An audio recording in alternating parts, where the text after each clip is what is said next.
Hello guys, দেখতে পাচ্ছেন আমরা এই মুহূর্তে যাচ্ছি আমার মেয়েকে নিয়ে, এবং আমার ছোট্ট শালিকা রয়েছে, আমার ছেলে রয়েছে সাথে। আমরা যাচ্ছি এখন পূজা দেখার জন্য অনেক দূরে।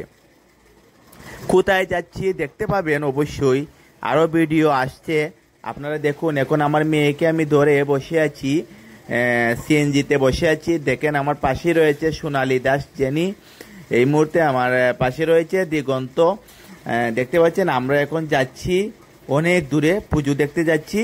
তো পুজো দেখতে যাওয়ার মুহূর্তে আমরা এই ভিডিওগুলো করে নিলাম গাড়িতে, দেখতে পাচ্ছেন। তারপর আমার চেহারাটা তো দেখাতে হবে আপনাদেরকে, তাই দেখিয়ে নিলাম। দেখুন আপনারা, আমরা এখন যাচ্ছি, আমরা যে মণ্ডপে যাব সেই মণ্ডপের দৃশ্যটা আপনাদেরকে দেখাবো। অনেক সুন্দর দৃশ্য। সোনালি হাসাহাসি করতেছে এবং আমার পাশে মেয়ে আছে, ও কানে হেডফোন লাগিয়ে গান শুনতেছে, আর ব্যাক কলের মতো বসে আছে আমাদের দিগন্ত। আচ্ছা, দেখতে পাচ্ছেন আমরা যে যাচ্ছি, কিছুক্ষণের ভিতরে আপনাদেরকে একটি ভিডিও দেখাবো। ভিডিওর যে সুন্দরতা আপনারা দেখে মুগ্ধ হয়ে যাবেন।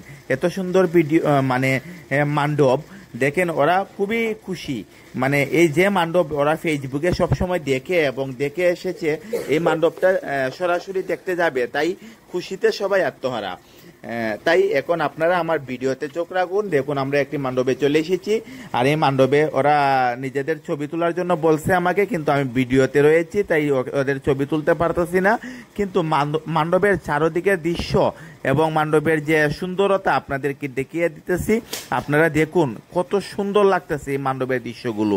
এই দেখেন পাশের দৃশ্যগুলো, এবং পাশে যে সুন্দর করে